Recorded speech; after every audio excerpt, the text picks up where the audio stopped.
you listen to reason? Will you open your eyes? It's a wonder what you'll find with an open... As a reminder to everybody, we're here with Dr. Darrell Ray, author of the book, The God Virus, How Religion Infects Our Lives and Culture. We're going to start taking calls now because we've already got callers on the line who had questions for Dr. Ray. And we'll just go ahead and get started and see how it goes. We've got Leo in Wales. Yes, hi. Can you hear me? Yes, we can. Yeah, how are you? Yeah, good, thanks. Thanks very much for the show, because it's quite inspiring in many ways. Yeah, for Dr. Darrell Ray, you're talking about this metaphor of religion or God being a virus. In your research or your book, have you come up with anything to suggest what the metaphoric antidote is, or how we should deal with this kind of virus?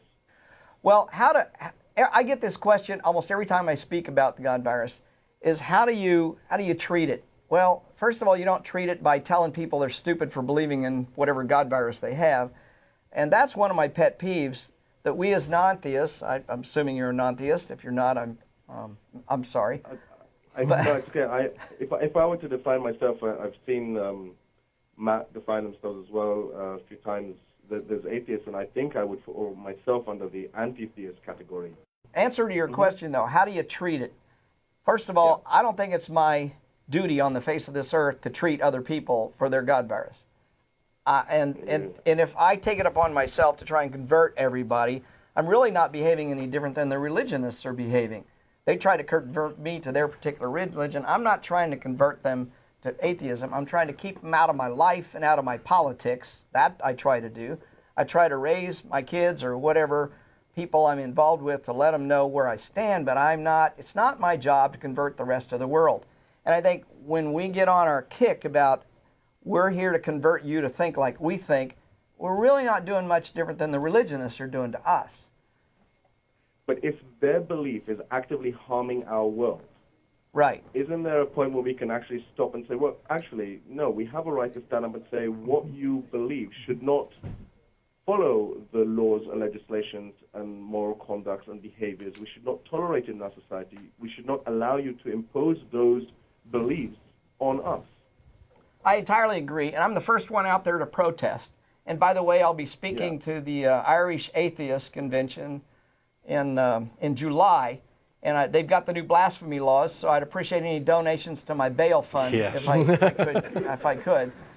But I agree. We need to be out there protecting our rights and asserting our rights.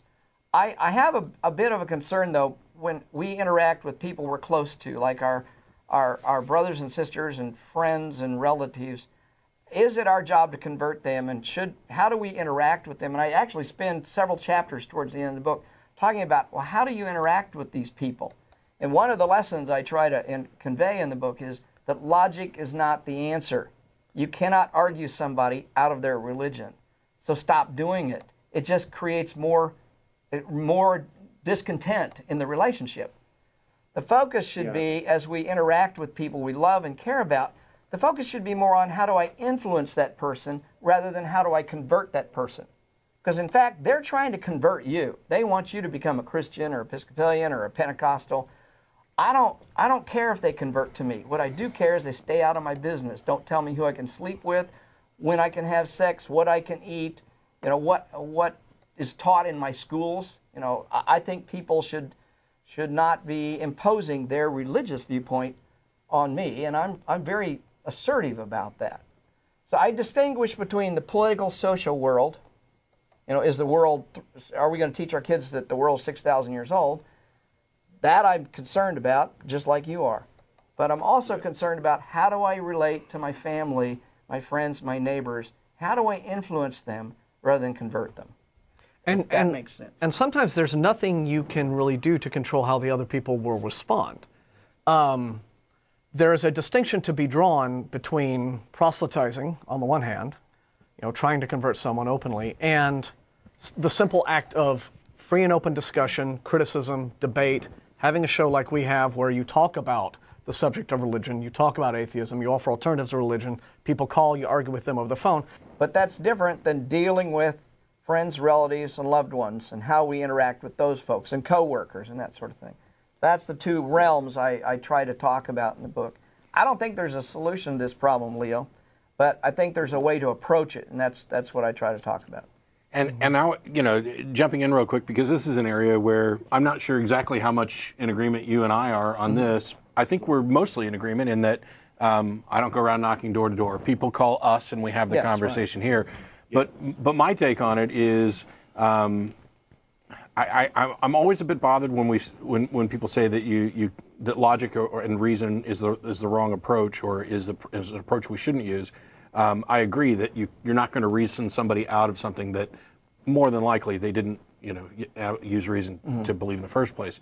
And yet, I'm a living example of somebody who, because of logical arguments and reason and evidence and an increased understanding, gave up their beliefs. And because of doing the show and having these conversations, I hear all the time from people. There was an email just the other day of a guy that said, up until 3 months ago, I was a fundamentalist Christian, and it's because of things that I saw on your show or read from Dawkins, et cetera. Right. So I've always been an advocate of the kind of many-pronged approach to this, that you need somebody like me who is going to be as in your face as you're possibly going to be. But with people calling me, I don't make outgoing calls. It's not like I'm knocking door to door saying, "Hey, you still believe in Jesus? I can fix that." But you also need. Sorry, what's that? No, I said I completely agree and accept your approach. I think it's you've probably found the right balance of it. Yeah. The thing is that I completely agree with Daryl with respect to family members and things. And I've been accused of being a hypocrite about this before. It's not that I don't care about my family members. I've had discussions with them, and we have come to an agreement that they know what my position is, and to some degree they understand my reasons. If they understood it entirely, I think they wouldn't be religious anymore. That's true. But and I understand what their position is, and we have kind of come to this agreement that for the sake of keeping the peace in the family, we're just not going to address these issues, and I'm fine with that. And I'm not in the position where I would ever. If somebody calls the show and reaches a point where they don't want to talk about this anymore because they're uncomfortable, that's fine. And you're all entitled to believe whatever nonsense you want. Where we definitely agree is that you need to keep your beliefs out of what the rest of us are allowed to do with regard to politics and law and things like that. And I think what you bring up right there is when some of our phone calls with theists get to the point where they are uncomfortable with continuing the call, I think that is the moment where a little good has probably been done, because right there, that person is going to think about this call.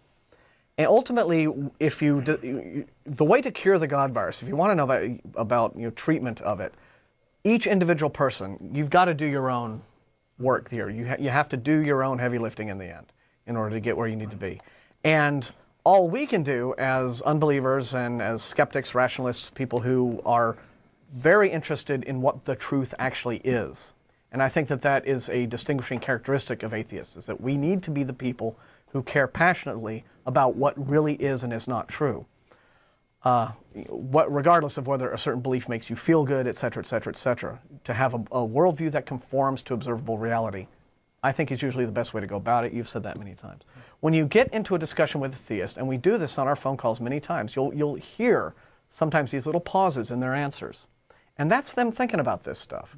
They may stick with it. They may not, they may rationalize their way out of it. They may, go back to their preacher and get some canned responses from the Answers in Genesis website or whatever. But the point is, you mentioned this earlier with the whole, it sounds like, you'll talk to a Christian and they'll get to a certain point where they say, "Oh, well, that's not me. Don't think that I'm like them," because that's how what the fundamental, they're realizing that something you're bringing up is a problem for their belief system and their worldview.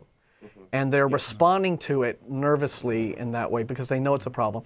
And so even if it seems like, well, they waffle, they backstep, they shift the goalposts, at least they're aware of something and they're thinking about it. And that's all you can do is plant that kernel, and then they have to do the rest of the work. They may never do the rest of the work, or they may.